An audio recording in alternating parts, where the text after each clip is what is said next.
दोस्तों ये है बीकानेर का प्रसिद्ध नागणची माता का मंदिर, जिसकी स्थापना बीकानेर के पहले राजा राव बीकाजी ने की थी। जिस समय राव बीकाजी जोधपुर से बीकानेर राज्य की स्थापना करने के लिए आ रहे थे, उसी रास्ते में एक बैलगाड़ी में नागणची माता की मूर्ति रखी हुई थी, जिसे राव बीकाजी जोधपुर से लाए थे। जिस जगह पर वो बैलगाड़ी रुक गई और आगे नहीं बढ़ पाई, उसी जगह पर एक ऊंचा दोहरा बनाकर उस पर नागणची माता की मूर्ति को स्थापित किया गया और इस मंदिर का निर्माण किया गया। नागणची माता को बीकानेर राज परिवार की कुल देवी माना जाता है। माना जाता है कि नागणची माता की मूर्ति का निर्माण कर्नाटक के राष्ट्रकूट राजाओं ने 1.25 मण चांदी से करवाया था। नागणची माता का मुख्य मंदिर नागाणा गांव में है और नागाणा गांव के नाम पर ही नागणची माता का नाम पड़ा है। बीकानेर राज परिवार की कुल देवी मां नागणची जी का मंदिर बीकानेर की आस्था का प्रमुख केंद्र है। रेत के ऊंचे टीले पर विराजित मां नागणची जी की मूर्ति अपने में सदियों का इतिहास संजोए हुए है। जानकारी के अनुसार यह मूर्ति सबसे पहले 7वीं से 9वीं शताब्दी में कर्नाटक के राष्ट्रकूट राजवंशों ने बनाई थी।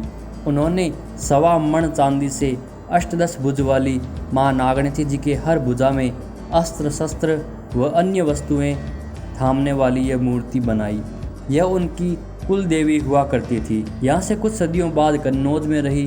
कन्नौज से राठौड़ वंश के शासक दुर्जी इसे लेकर बाड़मेर के नागाणा गांव आए। यहाँ वह राठौड़ों की 7 पीढ़ियों तक रही। 8वीं पीढ़ी में राव धूड़ा राठौड़ों के प्रथम शासक इस मूर्ति को मंडोर ले गए। वहाँ पर कुछ साल तक इनकी पूजा होती रही।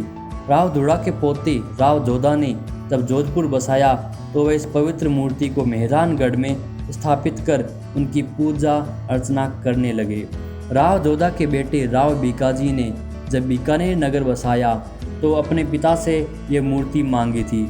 उन्होंने इसकी स्वीकृति दी, मगर कुछ समय बाद उनका निधन हो गया तो राव जोधा के दूसरे बेटे ने यह मूर्ति देने से राव बीका को मना कर दिया। राव बीका ने मेहरानगढ़ पर हमला किया और ये मूर्ति लेकर बीकानेर आए।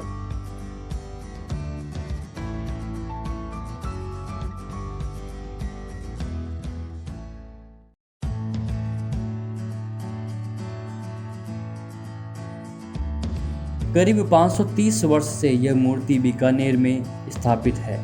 राव बीका जोधपुर से मां नागणची जी की मूर्ति बैलगाड़ी से लेकर निकले थे। इसे बीकाजी की टेकरी तक ले जाना चाहते थे, जो कि शहर में मौजूद एक किला है। शहर के नज़दीक आते ही बैलगाड़ी एक जगह पर आकर रुक गई। ये आगे नहीं बढ़ पा रही थी। इसी पर राव बीका समझ गए कि माता यहाँ विराजित होना चाहती हैं।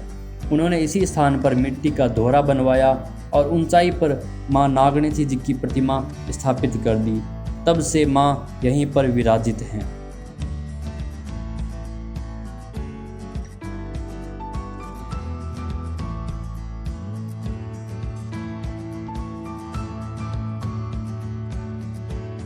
लाल पत्थर से बने इस मंदिर की भव्यता और सुंदरता देखते ही बनती है। गर्भगृह की बाहरी दीवार को कलात्मक तरीके से सजाया गया है।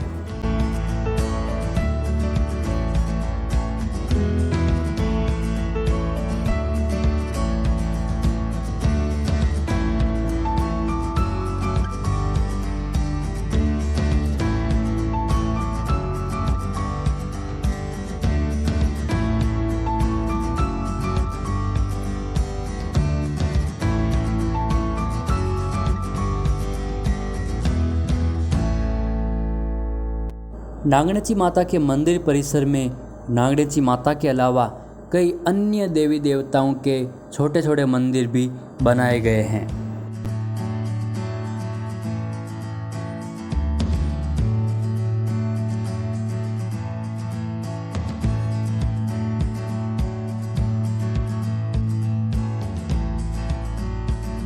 मंदिर के ये दरवाजे लगभग 400-500 साल पुराने हैं। ये पुराना प्रवेश द्वार है जिसका इस्तेमाल आजकल काफ़ी कम होता है। इस तरफ से भी मंदिर में प्रवेश किया जा सकता है, जो कि पारंपरिक प्रवेश द्वार है।